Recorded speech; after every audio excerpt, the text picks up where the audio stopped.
era un hombre demasiado temible como para permitirse esa licencia. Disculpe que lo levante tan temprano, dijo mientras se acomodaba las mangas, pero me parece que necesitamos su ayuda. Su camisa estaba limpia. Vidal siempre se cercioraba de ello. La apariencia es de suma importancia para quienes rara vez se quitan la máscara, y Ferreiro nunca lo había visto sin la suya. ¿Cuál habría sido su apariencia de niño? ¿Estaría ya su mirada desprovista de emociones como ahora? ¿Habría llamado a alguien su amigo? La máscara no ofrecía respuestas. Mientras seguía a Garcés bajo la lluvia, Ferreiro había tratado de prepararse imaginando lo que le habrían hecho al prisionero. Su imaginación le falló. Prácticamente no reconoció al muchacho que había tratado de leer el periódico en la cueva en medio del bosque. Ferreiro apenas pudo contener el temblor de sus manos mientras abría su botiquín. Cuánta rabia, tristeza y repugnancia sintió mientras extraía los vendajes y el desinfectante para limpiar las heridas que Vidal le había infligido con sus herramientas. El muchacho estaba sentado en el piso, su espalda contra la viga a la que lo habían atado, sosteniéndose la mano, si es que a eso todavía se le podía llamar mano. La sangre corría por su boca, y uno de sus ojos estaba tan hinchado que Ferreiro tenía la duda de que siguiera ahí. Tarta. Sí, ese era el apodo que los otros le habían dado. Se quejó cuando Ferreiro tomó su brazo suavemente para echar un vistazo a la mano hecha añicos. Los dedos estaban rotos, todos ellos. Uno no era más que un muñón sangriento. Página 116, Dios mío, ¿qué le hicieron? Las palabras no pudieron quedarse dentro de su boca, aunque Ferreiro sabía que era imprudente emitir un comentario como ese. Pero lo que vio convertía incluso la prudencia en estupidez, una inútil distracción de la crueldad de los hombres. ¿Qué le hemos hecho? No mucho, había un claro toque de orgullo en la voz de Vidal. Pero las cosas van mejorando. Vidal caminó hasta donde estaba Ferreiro y extrajo de su botiquín un frasco idéntico a los que había encontrado en el campamento de los rebeldes. De rodillas junto al muchacho, Ferreiro no se dio cuenta. Todo lo que veía era la cara hinchada del muchacho, el ojo abierto nublado de miedo y dolor, observándolo. Me gusta tenerlo a la mano, doctor, dijo Vidal detrás de él. Tiene sus ventajas. Ferreiro estaba muy ocupado para escuchar el tono burlón. 4 costillas de tarta estaban rotas, probablemente a patadas. Escuchó a Vidal ordenarle a Garcés que volviera a la casa con él. Bien. Lárguense, pensó Ferreiro cuando lo dejaron solo con el muchacho roto. Antes de que los llame como lo que son, si es que existe un nombre para eso. Hablé, murmuró Tarta. No mucho. Pepe, pero hablé. El ojo visible del muchacho pedía perdón. Hizo jirones el corazón de Ferreiro como si se tratara de un pedazo de tela desgastada. Tanta oscuridad. Demasiada. Lo siento mucho, hijo, murmuró. Lo siento muchísimo. Los labios cubiertos en sangre intentaron nuevamente formar algunas palabras. La tortura no facilitaba las cosas, pero finalmente los sonidos surgieron de su boca. Máteme, imploró el muchacho. Máteme ya. Por favor. Demasiado. Página 117. V. 28. La magia no existe. Vidal había guardado en un cajón de su escritorio los frascos que había encontrado en el campamento del bosque. Cuando volvió a su habitación para compararlos con el que había sacado del maletín del doctor Ferreiro, no le sorprendió que fueran idénticos. Hijo de puta, dijo con la respiración entrecortada. Se había dejado engañar por el dulce semblante del buen doctor. Otro error. Pero esta vez se encargaría de arreglarlo. Ferreiro seguía con Tarta cuando Vidal regresó los frascos al cajón de su escritorio. El doctor estaba de rodillas junto a Tarta, sin saber que su traición había sido descubierta. El líquido con que había llenado una jeringa era tan dorado como la llave que Ofelia le había quitado al sapo. Tarta tenía cerrado el ojo, el que Vidal había dejado intacto, pero su boca estaba abierta.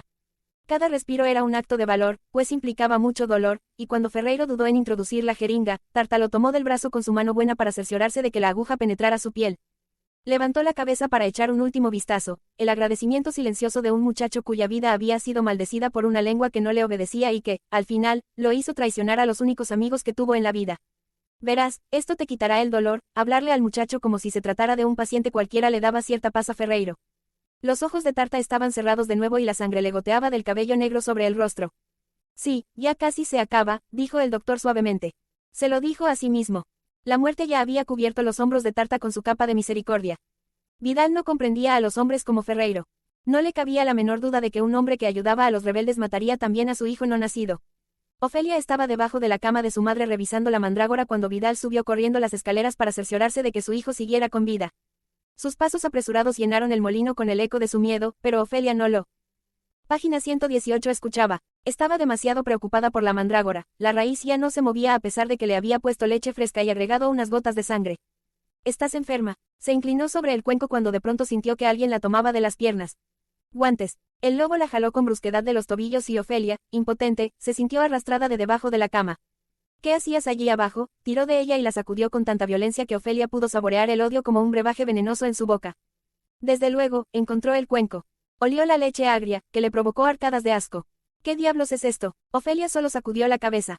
No lo entendería. Gritó cuando Vidal tomó la mandrágora. Ofelia intentó agarrar la raíz, pero él la mantenía lejos de su alcance. La leche le escurría por el brazo mientras mantenía aprisionada a Ofelia con la otra mano. Los gritos de Ofelia despertaron a su madre. ¿Qué haces, Ernesto? Déjala, dijo su madre débilmente, apartando las mantas. Déjala en paz, por favor. El lobo le puso la mandrágora goteante frente al rostro. Mira esto, la leche salpicó el camisón de Carmen cuando el lobo le puso la raíz en las manos. ¿Qué te parece, La tenía bajo tu cama. Ofelia no se atrevió a mirar a su madre a los ojos. Estaba pálida de repulsión. Ofelia, dijo, sus ojos suplicaban una explicación. ¿Qué hacía esa cosa debajo de mi cama? El lobo caminó hacia la puerta, sus pasos tiesos de rabia. Es una raíz mágica, dijo Ofelia llorando. El fauno me la dio. Eso pasa porque la dejas leer toda esa basura. El lobo estaba de pie junto a la puerta, pero Ofelia aún sentía el ardor de sus dedos alrededor de su brazo. Déjanos, por favor. Hablaré con ella, mi amor. Ofelia odiaba la ternura en la voz de su madre y su desesperación por complacer a un hombre que apenas la miraba. Los niños se dan cuenta de esas cosas, ya que lo único que pueden hacer es observar y esconderse de las tormentas que crean los adultos. Las tormentas y los inviernos. Como quieras, dijo Vidal, recordándose a sí mismo que había asuntos más importantes que atender, no a una viuda solitaria que consentía a su hija. Las cosas cambiarían tan pronto naciera su hijo. Ofelia estaba temblando cuando Vidal finalmente la dejó a solas con su madre. Tanta ira, primero la del fauno y ahora la del lobo. No sabía a quién le temía más. Me dijo que te pondrías bien, lloraba. Y mejoraste. Página 119, Ofelia, su madre puso la mandrágora en la cama y acarició el rostro de su hija. Tienes que escuchar a tu padre. Todo esto tiene que acabar. Padre, era tan difícil no odiarla por llamarlo así, y por ser tan débil para protegerla. Ofelia la rodeó con los brazos y presionó su rostro contra su hombro. El camisón de su madre olía al lugar que solía llamar hogar, donde se había sentido a salvo y feliz. Por favor, sácame de aquí, suplicó. Solo vámonos, por favor. Por favor. Pero esas eran las palabras incorrectas. Su madre se zafó de su abrazo. Las cosas no son tan sencillas, Ofelia, esta vez no había ternura en su voz. Era una voz dura e impaciente. Te estás haciendo mayor. Pronto comprenderás que la vida no se parece a tus cuentos de hadas. Tomó la mandrágora y se dirigió a la chimenea con pasos dolorosamente lentos. El mundo es un lugar cruel, Ofelia. Y tienes que entenderlo, aunque duela. Luego arrojó la mandrágora al fuego. No. Ofelia intentó alcanzar la raíz que se retorcía, pero su madre la tomó de los hombros. Ofelia, la magia no existe, su voz estaba ronca de agotamiento y rabia por todos los sueños que nunca se hicieron realidad. Ni para ti ni para mí. Para nadie. Un agudo chillido se alzó desde el fuego. Era la mandrágora que ardía, se retorcía de dolor y gritaba como un recién nacido mientras las llamas devoraban sus pálidas extremidades.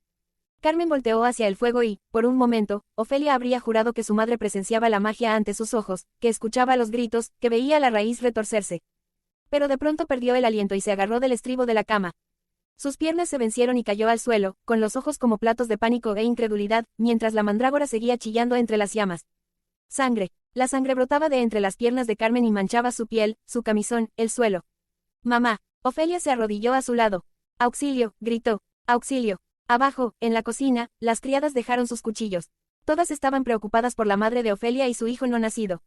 El doctor los ayudaría. Pudieron adivinar el mismo pensamiento en los rostros de las demás. Pero el doctor Ferreiro estaba en el granero, arrodillado junto a un muchacho muerto, con una jeringa vacía en la mano. Página 120. F. 29. Un hombre diferente. Herreiro se incorporó cuando escuchó los pasos que se aproximaban en la lluvia. Garcés fue el primero en entrar al granero, era corpulento, de piel gruesa y podía mantener cómodamente el dolor de los otros lejos de su propio corazón. Observó al muchacho torturado, cuyo rostro desfigurado yacía calmo y en paz desde la muerte, mientras los otros soldados se reunían frente a las puertas del granero, guareciéndose de la lluvia bajo sus sombrillas, artilugios extrañamente inofensivos en contraste con sus uniformes. Vidal fue el último en llegar. Se arrodilló junto a Tarta para escudriñar el cadáver mientras el doctor Ferreiro volvía a guardar la jeringa en su maletín y lo cerraba con la calma de un hombre que ha hecho su deber. ¿Por qué lo hizo? Vidal se puso de pie. Era lo único que podía hacer. ¿Qué quiere decir? Había un dejo de sorpresa en la voz de Vidal. Estupefacción, curiosidad. Pudo haberme obedecido. Caminó hacia Ferreiro con la lentitud de un depredador que acecha a su presa, y se detuvo justo frente a él. No era fácil mirarlo, pero existen muchos tipos de valentía. Ferreiro había temido a ese hombre durante tanto tiempo, había sido testigo de sus carnicerías y sanado las heridas que infligía, que se sentía aliviado de ya no tener que fingir que estaba de su lado. Sí, es verdad, pude haberlo obedecido, dijo tranquilo. Pero no lo hice. Vidal lo examinó como si se tratara de un animal extraño que nunca hubiera visto. Hubiera sido mejor para usted. Lo sabe. ¿Por qué me desobedeció? Había casi un rastro de miedo en su voz y en la forma en que apretaba sus delgados labios. En su reino de oscuridad, todos se rendían ante el miedo. ¿Qué pasaba con ese hombrecito blando de anteojos, que apenas se atrevía a hablar en su presencia? Obedecer. Ferreiro escogió sus palabras cuidadosamente, solo porque sí, solo por obedecer, sin cuestionar, eso es algo que solo la gente como usted puede hacer, capitán. Se dio la vuelta para recoger su maletín, luego salió para enfrentarse a la lluvia. Desde luego sabía lo que le iba a pasar, pero, ¿por qué no regalarse ese momento, el momento de liberarse, al fin, del miedo? Sintió la lluvia helada sobre el rostro a medida que se alejaba del granero. Pasos tan preciados, tan libres, tan pacíficos. Página 121. Miró sobre su hombro justo cuando Vidal salió del granero con el paso rápido y determinado del cazador. Ferreiro no volteó ni se detuvo cuando Vidal sacó su pistola. Siguió caminando. Cuando la primera bala le dio en la espalda, se quitó los lentes y se frotó los ojos, aunque sabía que la niebla que los empañaba era el aliento de la muerte. 2 pasos más. Luego sus piernas se vencieron y solo quedaron el lodo y la lluvia. Ferreiro escuchaba su propia respiración. Tenía frío, mucho frío. Ningún recuerdo vino a su mente, ninguna palabra de aliento. Por alguna inexplicable razón, lo único que notó fue una araña escondida entre las piedras en una pared a escasos metros de él. El animalillo apareció ante sus ojos como un milagro, podía ver cada articulación, cada folículo y cada bulto quitinoso. La arquitectura de la araña, su gracia, belleza y apetito, todo se conjugaba en una sola cosa, la última criatura viva. Ferreiro inhaló y tragó agua lodosa. Trató de toser, pero al intentarlo, su corazón se detuvo. Un tiro limpio. Vidal se acercó al cuerpo extendido y destrozó los lentes junto a él con la suela de su bota. Todavía no entendía por qué el imbécil no lo había obedecido, pero se sentía extrañamente aliviado de que el buen doctor estuviera muerto y de no tener que mirarse nunca más en esos ojos lánguidos y demasiado pensativos. Capitán. 2 de las criadas estaban de pie frente al granero, con los rostros pálidos de preocupación. Vidal metió de nuevo la pistola en la funda. Apenas comprendía lo que decían. Su esposa no estaba bien, eso es lo que finalmente extrajo de su temeroso parloteo, y que su hijo venía en camino, mientras el doctor que debía ayudar con el alumbramiento yacía muerto en el suelo lodoso detrás de él. Pagina 123. Pagina 124. H. Hay en Galicia un bosque tan antiguo que algunos de los árboles recuerdan un tiempo en que los animales adquirían forma humana y a los humanos les crecían alas y pelaje. Algunos hombres, susurran los árboles, incluso se convirtieron en roble y haya y laurel y clavaron sus raíces tan profundamente en el suelo que hasta olvidaron su nombre. Hay una higuera en especial cuya historia gustan de contar los otros cuando el viento hace murmurar sus hojas. Está en una colina en el corazón del desierto. Es fácil reconocerla, pues las 2 ramas principales se doblan como los cuernos de un chivo y el tronco está partido a la mitad, como si diera a luz a algo que crece bajo su corteza. Sí, susurra el bosque. Esa es la razón por la cual el tronco tiene una abertura como una herida. Este árbol sí dio a luz, pues alguna vez fue una mujer que bailaba y cantaba bajo las copas de mis árboles. Arrancaba mis moras y trenzaba su cabello con mis flores. Pero un día conoció a un fauno al que le gustaba tocar su flauta bajo mis árboles a la luz de la luna. Había hecho la flauta con los huesos de los dedos de un ogro, y sus melodías versaban sobre el oscuro reino subterráneo del que provenía, muy distinto de la luz que la mujer llevaba en su interior. Todo esto es cierto y, a pesar de todo, la mujer se enamoró del fauno. Era un amor profundo como un pozo del cual resultaba imposible escapar, y el fauno la correspondía. Sin embargo, cuando por fin la invitó a acompañarlo a su mundo subterráneo, ella se sintió aterrada ante la idea de pasar el resto de su vida sin poder ver jamás las estrellas ni sentir el viento sobre su piel.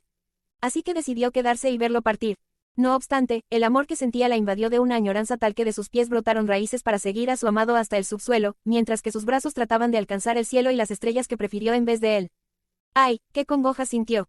Su suave piel se convirtió en corteza. Sus suspiros se volvieron el susurro del viento entre un millar de hojas, y cuando el fauno regresó una noche de luna para tocarle la flauta a su amada, lo único que encontró fue un árbol que murmuraba el nombre que solo le había revelado a ella.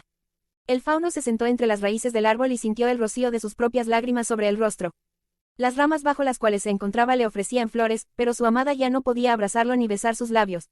Sintió tal dolor en su corazón salvaje y temerario, que al acariciar el árbol, su propia piel, otrora cubierta por un sedoso pelaje, se hizo tan áspera y leñosa como la corteza de su amor perdido. El fauno se sentó bajo el árbol toda la noche hasta que asomó el sol y lo obligó a partir. Su luz brillante jamás le había sentado bien, y cuando regresó al sombrío útero de la tierra, el árbol, en su tristeza, dobló sus ramas hasta parecerse a la cornuda cabeza de su amado. 8 meses después, en una noche de luna llena, el tronco del árbol se abrió con un suave gemido y un niño emergió de él. El pequeño tenía la belleza de su madre, mientras que los cuernos sobre su cabello verde y las pezuñas en sus esbeltas piernas delataban la herencia de su padre.